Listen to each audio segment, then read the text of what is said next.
Zdravo! Ja sam učiteljica Svetlana, a vi gledate još jedan u nizu videa koji je posvećen savladavanju čitanja. Trenutno se nalazimo na nivou 5. Ukoliko ste stigli do 5. nivoa, to znači da smo već blizu našeg cilja. Na 5. nivou radimo čitanje rečenica.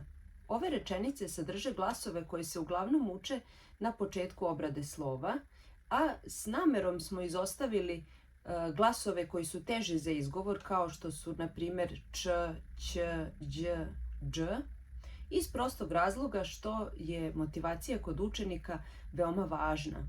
Ukoliko se dete susretne sa tim da ne može da izgovori sve glasove i da njegovo čitanje ne zvuči baš onako kako ono želi, može da se dogodi da njegova motivacija značajno opadne i da on izbegava da vežba. Izbegavanje vežbanja sigurno neće dovesti do cilja, ali postepeno uvodimo glasove za koje znamo da dete ne izgovara baš dobro. Tu nam puno može pomoći i logoped.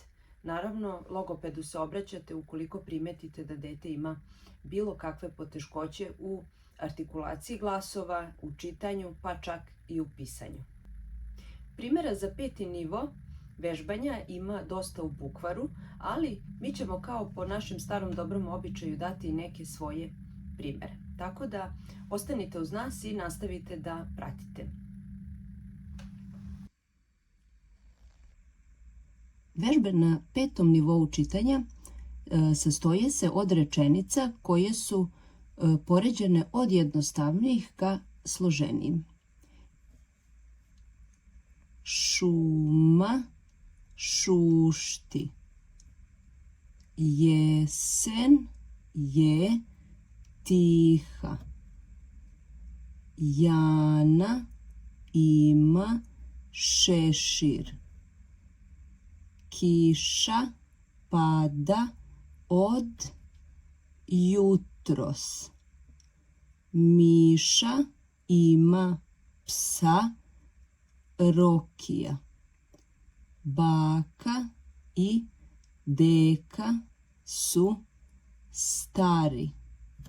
Kao što vidite, ovdje se riječi sastoje od različitog broja slogova i nisu poređani po pravilu koje smo imali ranije, a to je da se slogovi završavaju na samoglasnik. Na 5. nivou podrazumevamo da su djeca već savladala čitanje riječi koje se sastoje od slogova koji se završavaju ili na suglasnik ili na samoglasnik, a te riječi mogu biti dvosložne, trosložne i tako dalje. Srdačan pozdrav od učiteljice Svetlane i logopeda Katarine Garašanin.